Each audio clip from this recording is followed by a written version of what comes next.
What do you think that school में majorly किस तरह से हमें बच्चों को एजुकेट करना चाहिए? इट्स नॉट अबाउट कि हमें लड़कियों को ही सिखाना चाहिए कि गुड टच, बैड टच या सेल्फ डिफेंस, या लड़कों को ही बताना चाहिए कि रिस्पेक्ट। ओवरऑल आपके हिसाब से एजुकेशन सिस्टम में क्या बदलाव लाना चाहिए हमें? एजुकेशन सिस्टम में बदलाव थॉट प्रोसेस का पेट्रियार्कल सोसाइटी से अलग हटके इक्वालिटी की, जेंडर इक्वालिटी की शिक्षा सही दी जाए। जी।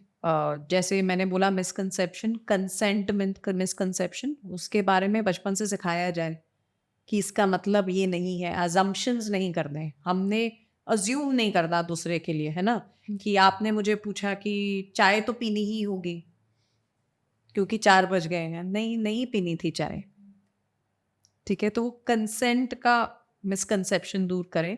और कहीं ना कहीं स्कूल कॉलेजेस में एक एवेन्यू ज़रूर ओपन होना चाहिए कि जिसके अगेंस्ट हैरासमेंट हुआ है उसको बिना डरे रिपोर्टिंग के स्ट्रक्चर्स बिल्कुल ये सिखाया जाए। इजीली करा जाए और काउंसलिंग दी जाए कि आप इमीडिएटली इसको रिपोर्ट करें और बिना फियर के रिपोर्ट करें।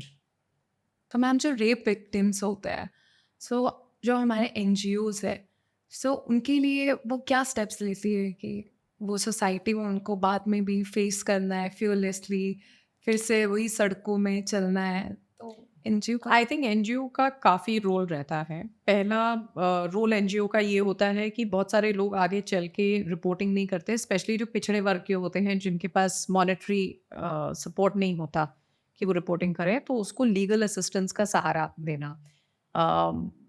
करेक्ट एजुकेट कराना कि लीगल असिस्टेंस कैसे मिले, क्योंकि ज़रूरी नहीं है कि लीगल असिस्टेंस सिर्फ पैसे से दिया जाए।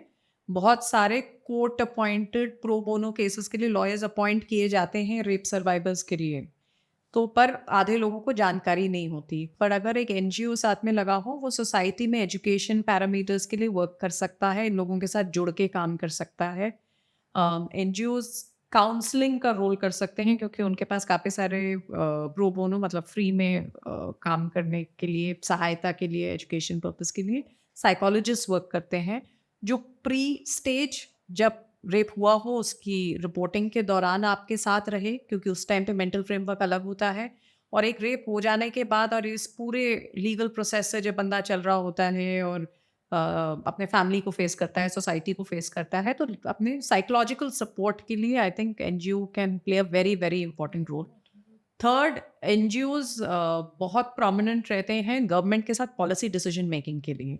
जैसे निर्भया केस जब हुआ तभी 2013 का हमारा नया एक्ट आया जिसमें लाइफ इम्प्रिजनमेंट और डेथ सेंटेंस भी एप्लीकेबल हुआ, स्पेशली जब रेप से इस टाइप के ब्रूटल मर्डर्स हो जाते हैं, मतलब you kill the person, life goes, या वेजिटेशन स्टेज पे लाके रख देते हैं, मतलब जिंदा तो है पर मरने लायक स्टेट। गैंग रेप एंड हाँ, तो इस टाइप के उसके लिए क्या होता है कि जब बहुत सारे केसेस होते हैं तो इनको क्योंकि ग्रास रूट लेवल में पता होता है, तो गवर्नमेंट के साथ मिलके पॉलिसी मेकिंग डिसीजन लेवल पे एनजीओज काफ़ी प्रोमिनेंटली वर्क कर सकते हैं और करते भी हैं।